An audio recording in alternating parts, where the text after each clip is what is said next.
it, Norman? Lynn Burnaby is Margot's lawyer, who's representing her in her case, and was also Norman Finkelstein's lawyer in his case for tenure. So, okay, you guys are on stage right now. So please, Norman, go ahead. No, Lynn is actually waiting to speak.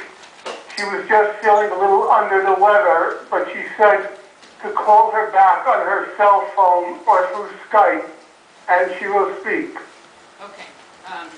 All right. As I try to make that connection, Norman, can you take the next 6 minutes and comment, and then after that, Joel, can we have you comment after Norman, and I will try to connect us with you.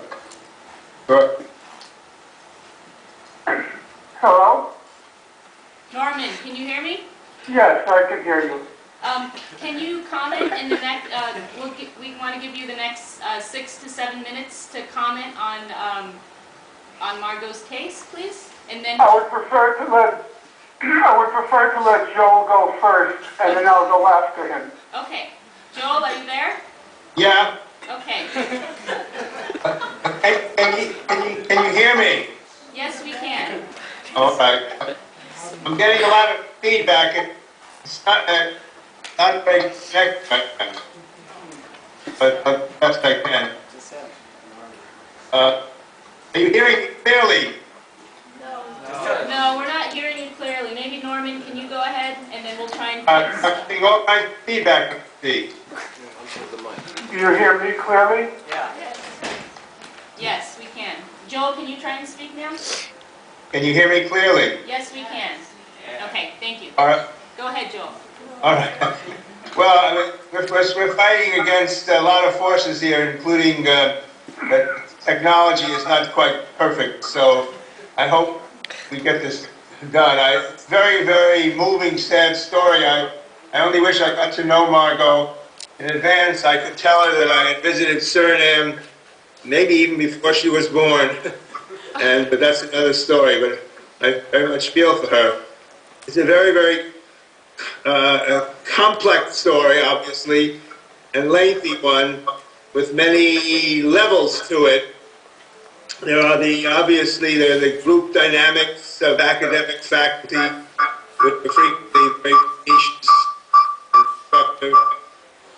There's the massive evidence of prejudice on races. There's undoubtedly in these matters there's economic factors. There's a war against tenure that academic institutions are waging all around. And then there's the question of Zionism, and that's the one perhaps I could speak more directly to because it's a common thread that connects those of us here who have had difficulties with academic institutions. Am I being heard? Yes. Okay, good.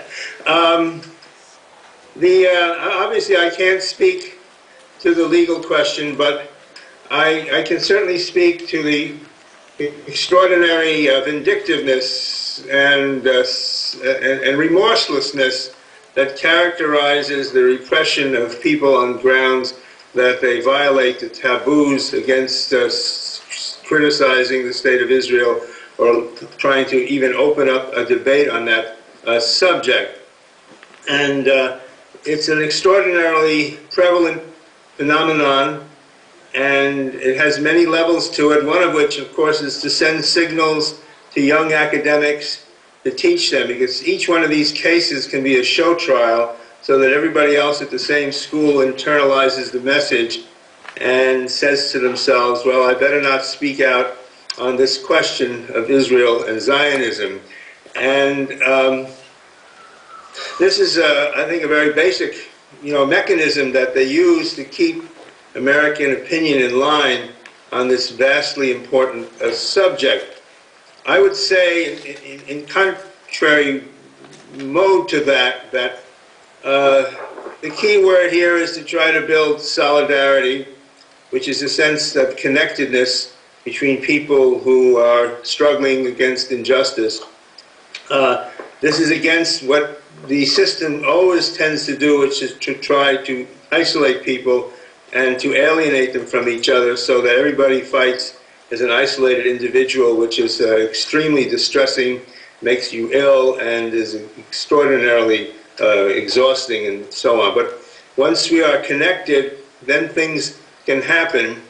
It's been my experience on several occasions in my own struggles against repression of this sort that academic institutions are extremely sensitive to public opinion. They're extremely concerned with their public images.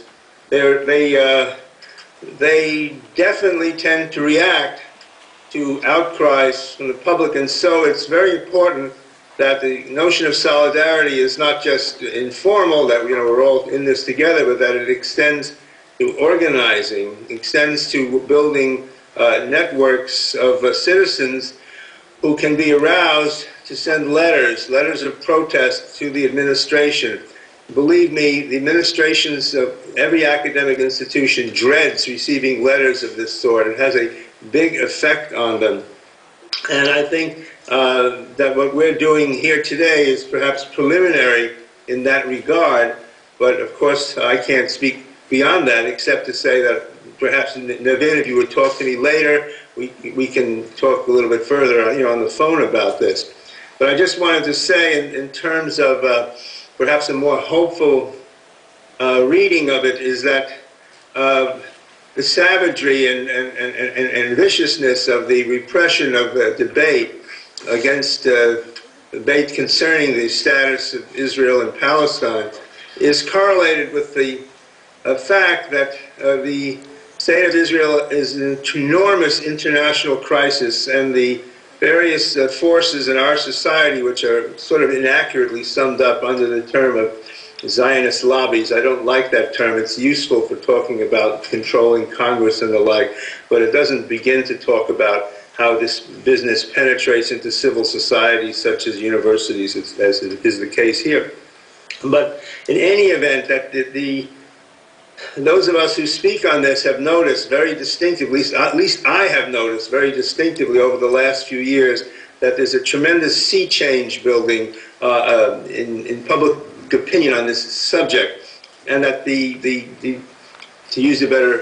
for want of a better expression, the Zionist Israel lobbies are actually fighting a defensive battle, but as the cliche goes, a beast that is wounded is a very dangerous beast. And so you're getting, I think, an accentuation of these kinds of punitive and really very, very nasty situations. But I think to the extent that we build solidarity, the extent that we are steadfast, to the extent that we realize that our work is in the interests of everybody, including of the Jewish people within Israel, who are themselves behaving in a very destructive way towards their own interests, in my view, then I think that we can be steadfast and actually make a real difference.